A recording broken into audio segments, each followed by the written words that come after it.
Hello everybody, welcome back to Eau Brink Studio. Anita here, just to give you a quick heads up on another thing that I've been doing with the tea bag paper for the tea bag challenge. Last video I showed you how to sprinkle some Vista in your tea. This time I've done the same thing, only instead of using the Vista I've used Scolarbrush. And if you haven't come across Scolarbrush, this is the product. And you get a number of these, I'll show you that, in a pack from Art Van Gogh or from myself. They are dye-based crystals and they make the most excellent watercolours, and you can mix them with other things as well that are water-based. I quite like them because I find that they're not quite as intense as Brusho. For those of you that use Brusho, you use them in a very similar way. I like to use them dry mostly, but I have used them as inks as well. And just to show you the sort of colours you get, so this was a green tea and I added the red into the tea, and I only put a quarter of a teaspoon in, and look at that, absolutely amazing. So this has been sitting in this tea overnight, and my iron's ready, and what we'll do is give it a quick iron and you can see the results. So I'm just going to adjust the camera so that you can see what I'm doing. So here I have a blanket, and then I've got a piece of baking parchment, and then I've got a piece of tea bag paper that I have already been ironing things on.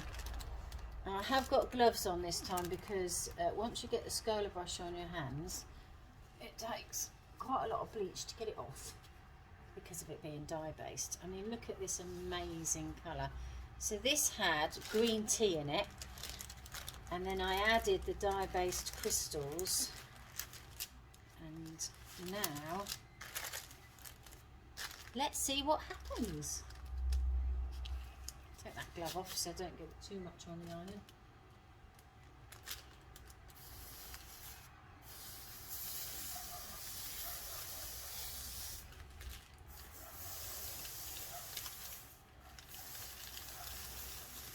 I am hoping that I'm going to get a similar result to when we put the Vista on.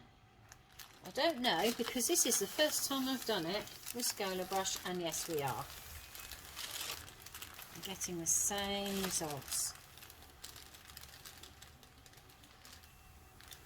So you can now add more colour.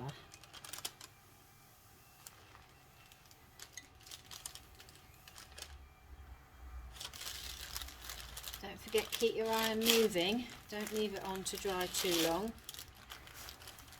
Gentle pressure, don't put a lot of pressure on it.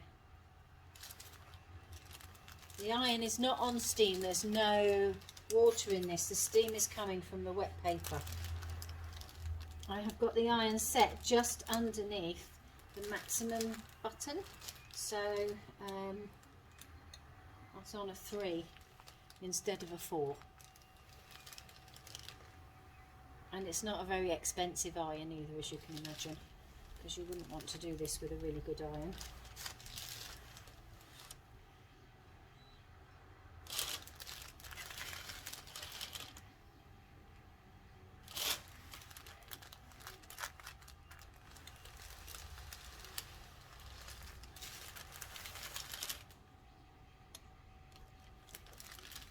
Not quite dry yet, but I'll just pick that up and show you what we're getting. Look at that, that is amazing, isn't it? And of course it's also working its way through onto the piece of paper below, so we're not having any wastage. So you're just picking that up, and already I've got pink hands.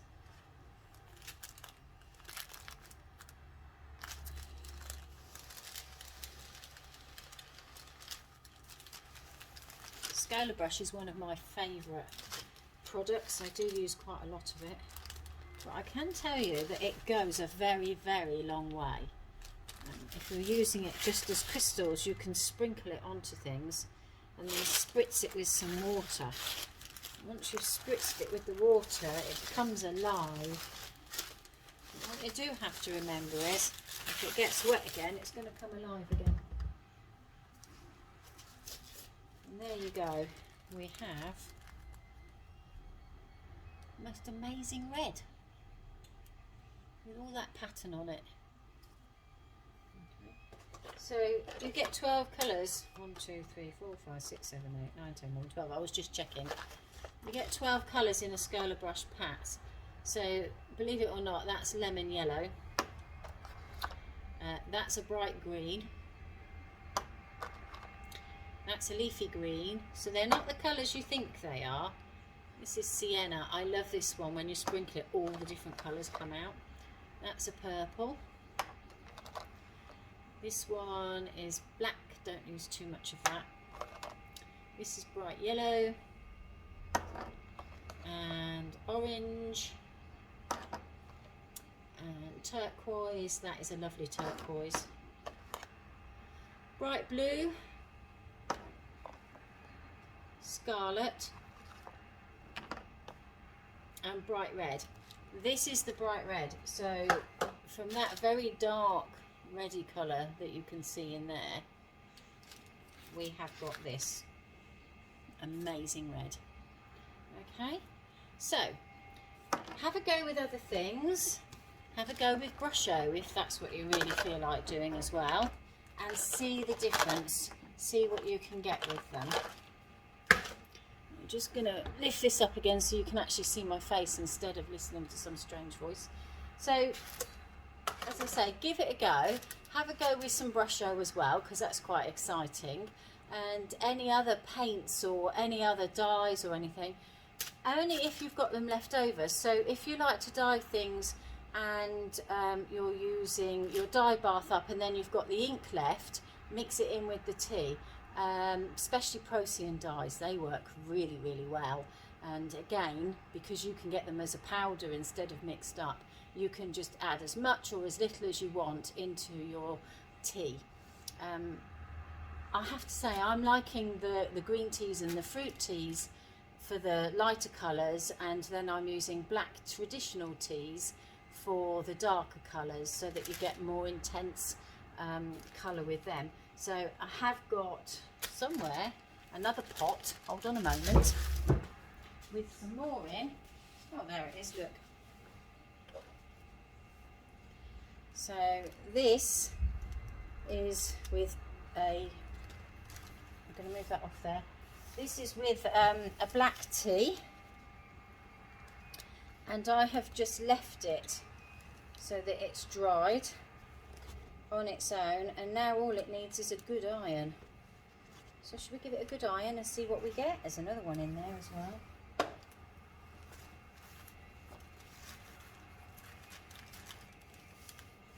just give it a quick once over. Because I've got some red dye on the bottom of my iron, I'm not bothering to clean it, because where's the fun in that?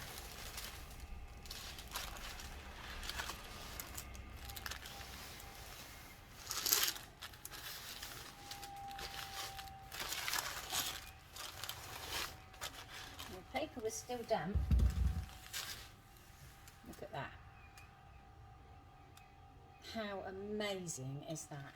You can do so much with these. Absolutely love this process. I've got another one in here.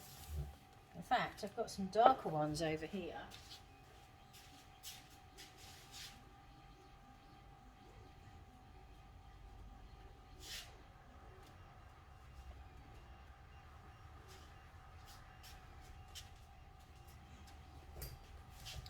So these are completely dry now. Let's see.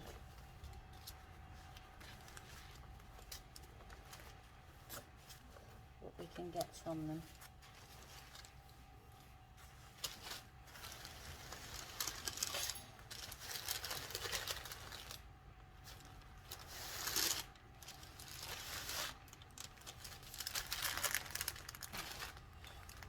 What I'm going to do, so that's one that's just is dried, ironed. I'm now going to put If I get dirty hands, I get dirty hands. I'm going to put a wet red over the top of that and see what we get. And it is a very wet red, as you can see. Very, very vibrant and bright. Look at that. Right, let's get ironing.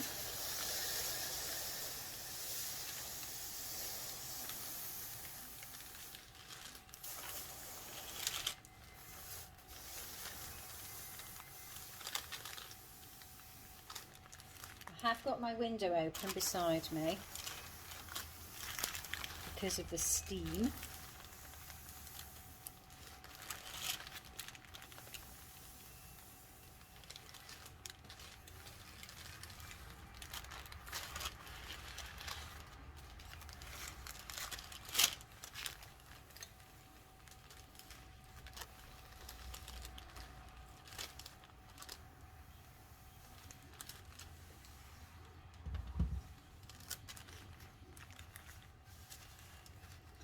So here's the piece underneath. It's very pretty. Put that to there to dry, and then I'm going to carry on ironing this. Mind the steam.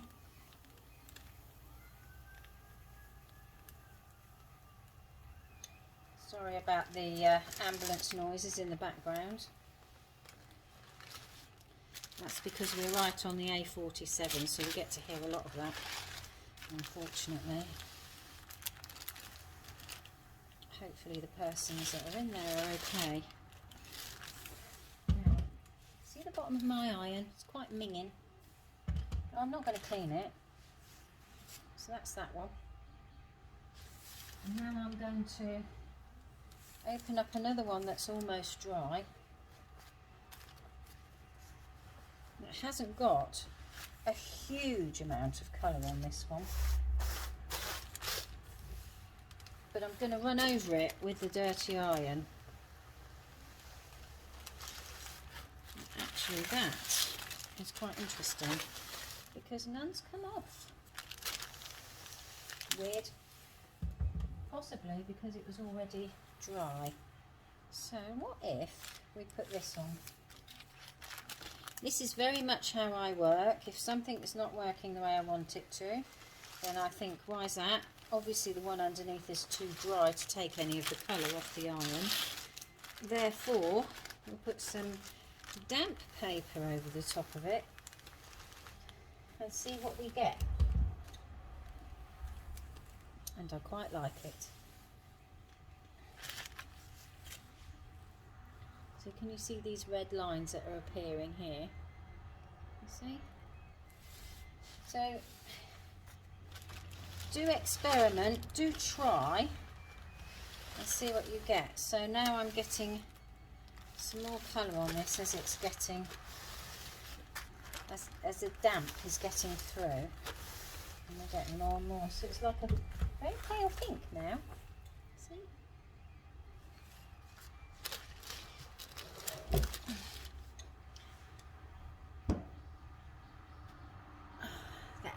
So I hope that that's helpful for you, and I hope that that will inspire you to have a go and give things a try. Just look in your cupboards. Don't go out and buy anything new. Look in your cupboards and see what you've got and play with it.